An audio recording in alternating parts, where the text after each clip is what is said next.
Hello everyone, welcome to my channel. चलिए हम our destiny के नेक्स्ट पार्ट को स्टार्ट करते हैं। उससे पहले मैं आप सभी से कहना चाहती हूँ, अगर आप सभी को मेरी स्टोरीज पसंद आती हैं तो प्लीज़ वीडियो को लाइक और चैनल को सब्सक्राइब कर लिया करो यार। और अगर आपको पसंद आए तो अपने दोस्तों के साथ भी शेयर कर दिया करो, जिससे और वांगशन फैन के साथ भी ये वीडियो पहुंच पाए। तो प्लीज़ यार चैनल को सब्सक्राइब और वीडियो को लाइक कर दिया करो, क्योंकि मैं कुछ दिन से देख रही हूँ कि मेरे स्टोरीज़ में व्यूज़ कम आ रहे हैं। जैसे मेरी पहली स्टोरीज़ में व्यूज़ आते थे उस हिसाब से नहीं आ रहे हैं। प्लीज़ तो आप सभी मेरे मेरी वीडियोस को अगर आप पसंद करते हो तो प्लीज़ वीडियो को ज़्यादा से ज़्यादा शेयर किया करो, कमेंट किया करो और लाइक किया करो। Thank you very much. चलिए हम अब स्टोरी पर बढ़ते हैं। वांगजी बेहोश होकर नीचे गिरने लगा था। तभी विंग ने वांगजी को अपने बाहों में भरा और उसे अपने रूम में लेकर चला गया था। जाते वक्त उसने एक सर्वेंट्स को कहा था कि हीलर को बुलावा भेज दो, ताकि हीलर वांगजी को चेक कर ले। विंग के तुरंत कहने से ही हीलर वांगजी के रूम में आ गया था।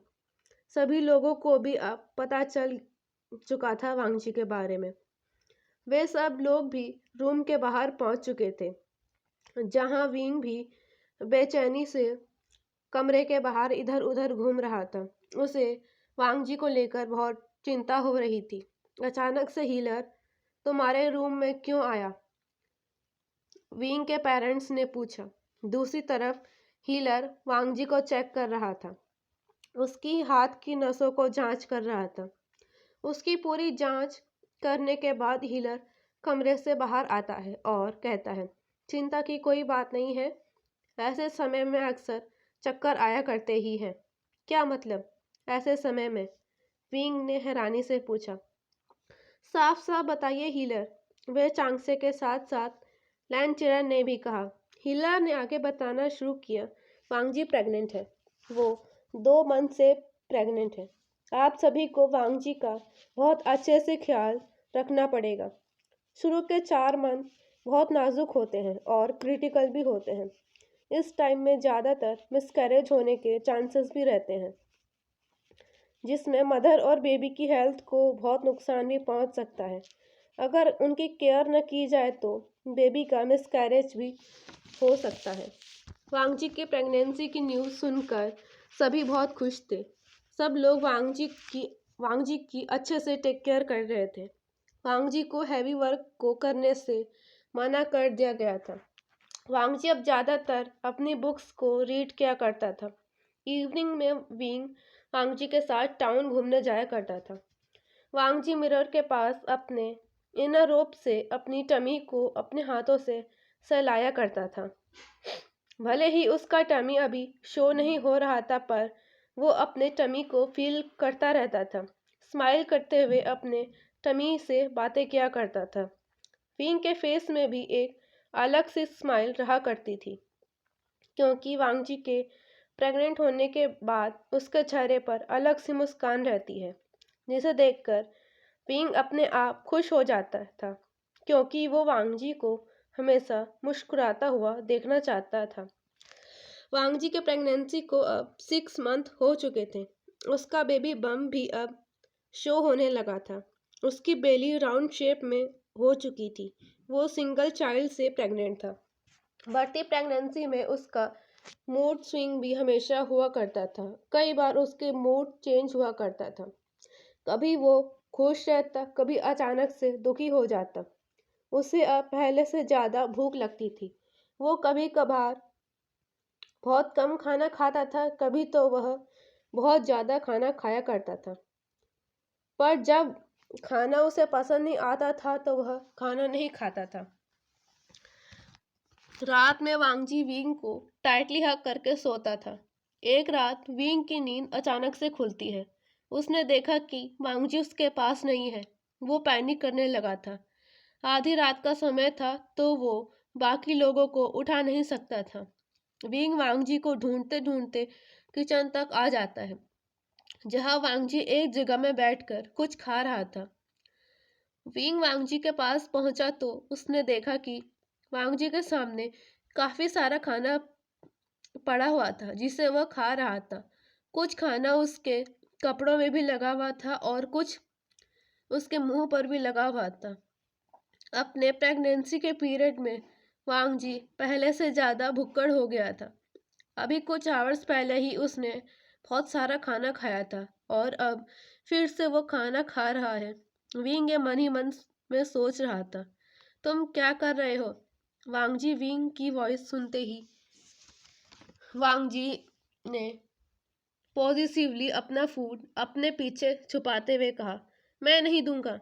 वो बार बार यही कह रहा था, मैं तुम्हारा खाना नहीं ले रहा। विग ने जेंटली स्माइल करते हुए कहा, पर तुम यहाँ क्या कर रहे हो? मुझे भूख लगी थी तो मैं खाना खाने किचन में आ गया। वांग जी ने कहा, अच्छा तुमने तो मेरी जान ही निकाल दी थी। तुम मुझे भी तो बता सकते थे, मैं तुम्हारे साथ आ जाता। विंग ने वांग जी को हक करते हुए कहा, पर तुम पीसफुली सो रहे थे तो मैं खुद ही आ गया। वांग जी ने कहा, अच्छा छोड़ो, अब चलो रूम में आराम कर लो। विंग ने कहा। विंग ने वांग जी का हैंड और माउथ दोनों क्लीन करवाया और दोनों रूम में जाकर सो गए। इसी तरह कुछ वीक्स बीत गए थे। विंग अपने फादर और लैन चिरैन और शिचैन के साथ कोर्ट में बैठा हुआ था। चर्चा शुरू हो जाती है। हाल ही में एक मसला बहुत चर्चे में था। अचानक से कई सेक्ट्स में कई स्पिरिट्स अटैक कर रहे थे। वे स्पिरिट्स इतनी पावरफुल थी कि सेक्ट्स के लीडर भी उनका सामना नहीं कर पा रहे थे। बहुत सभी बहुत परेशान थे। उन स्पिरिट्स का लीडर कौन है, किसी को नहीं पता चल रहा था। सभी सेक्ट्स ने अपने कई पावरफुल कल्टीवेटर्स को खो दिया था। सभी काफ़ी चर्चा करने के बाद सभी सेक्ट लीडर्स एक बार फिर से उन स्पिरिट्स से लड़ने का फैसला करते हैं। भले ही सभी सेक्ट्स उन स्पिरिट्स से कमज़ोर थे, पर वे सेक्ट और न्यू सेक्ट बहुत पावरफुल थे। वैन और जिन सेक्ट भी बहुत पावरफुल हैं, पर वे सभी सेक्ट के साथी नहीं थे।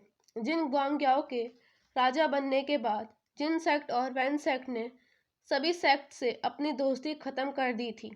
सभी सेक्ट्स वार की तैयारी करने लगे थे। वे सेक्ट के सोल्जर्स को कई तरह के वेपन्स का यूज़ करना आता था और न्यू सेक्ट अपनी फन टेक्निक के लिए फेमस था। वे सेक्ट से वे चांगसे और विवुशान था। लैन फैमिली से लैन शिचैन और चिरैन वार की लीड ले रहे थे। न्यू सेक्ट से न्यू मिंगजू और न्यू वेसांग वॉर में जा रहे थे। सभी सेक्ट से कई पावरफुल कल्टीवेटर्स वार में जा रहे थे।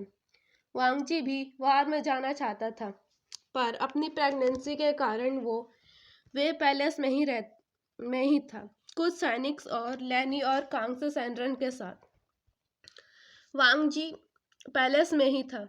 कांगसे सैंड्रन और लैनी भले ही फीमेल्स थी, पर वे दोनों बहुत कुशल कल्टीवेटर थी अपने ज़माने में। पूरे पैलेस और वांगजी की रिस्पॉन्सिबिलिटी दोनों लेडी के पास ही थी। स्पिरिट्स वे सेक्ट्स के बॉर्डर पर अटैक करते हुए आ गई थी। वे अनकाउंटेबल स्पिरिट्स थी, जिनमें कई सारी कॉप्स भी थी। सभी कल्टीवेटर्स की सेना भी बॉर्डर पर पहुंच चुकी थी। वार शुरू हो जाती है। वे स्पिरिट्स सारे कल्टीवेटर्स को अटैक कर रही थी और उनको अपने तरह ही कॉप्स बना रही थी। धीरे धीरे सारे कल्टीवेटर्स मारे जाने लगे थे, पर वे सेक्ट लैन फैमिली और न्यू सेक्ट के साथ कुछ और सेक्ट अभी भी लड़ रहे थे। तभी न्यू वेसांग की नज़र एक बड़े से पुतले पर पड़ती है जो उन कॉप्स की सेना में सबसे पीछे से आ रहा था। वो पुतला बहुत ऊंचा था, जो एक ब्लैक स्मोक को चारों तरफ छोड़ रहा था, जिससे सारे कल्टीवेटर्स मरने लगे थे। वो स्मोक बहुत डेंजरस थी, जिसे इनहेल करने से लोगों की डेथ हो रही थी। अब गिन चुन कर कुछ ही कल्टीवेटर्स बचे थे। उस पुतले पर किसी भी तरह के स्वॉर्ड एरो का कोई फर्क नहीं पड़ रहा था। लास्ट में बचे कल्टीवेटर्स अपनी सारी पावर्स का